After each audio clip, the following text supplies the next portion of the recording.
Hi, I'm Dr. Claudia Kim.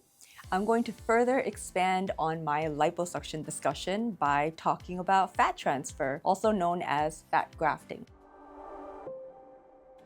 Fat transfer is one of my favorite techniques because it allows us to use your own tissue to reshape both the body and the face. We're recycling. The process starts with gently removing fat from one area, and commonly it's the belly or the flanks using liposuction. And that fat is then carefully processed and purified and then placed into areas where we want more volume. So instead of just removing fat, we're repositioning it in a more purposeful way. For feminization, this is commonly used to enhance the hips, the butt, and sometimes even the breasts, especially for patients who prefer not to use implants. The goal is to create a more curvy silhouette and improving that transition from the waist to the hips and helping achieve that more balanced, proportional shape. For masculinization, we take a very different approach. Instead of curves, we're often using fat to enhance structure. So fat can be placed in areas like the pecs,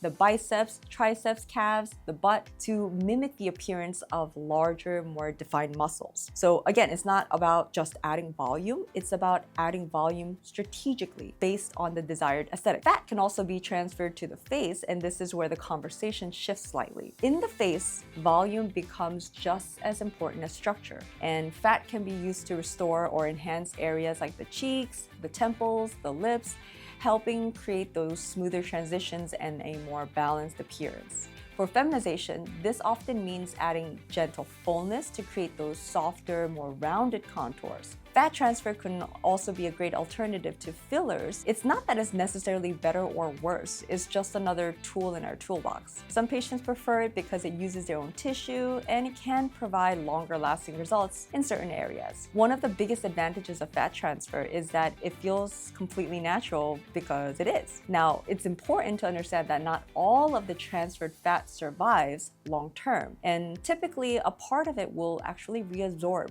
in the early healing phase. But the fat that does survive becomes a permanent part of your body. So that's why technique and placement are so important. We often slightly overcorrect to account for that early loss in fat while still keeping everything balanced and natural. Recovery is similar to liposuction in the areas where the fat is removed, with the swelling, the use of compression garments, and in the areas where fat is placed. There may be that initial swelling, the fullness, which will gradually settle over time. At the end of the day, fat transfer is one of the most versatile tools that we have, and it allows us to sculpt, enhance, and refine using your own goods in a way that feels natural, balanced, and aligned with your goals.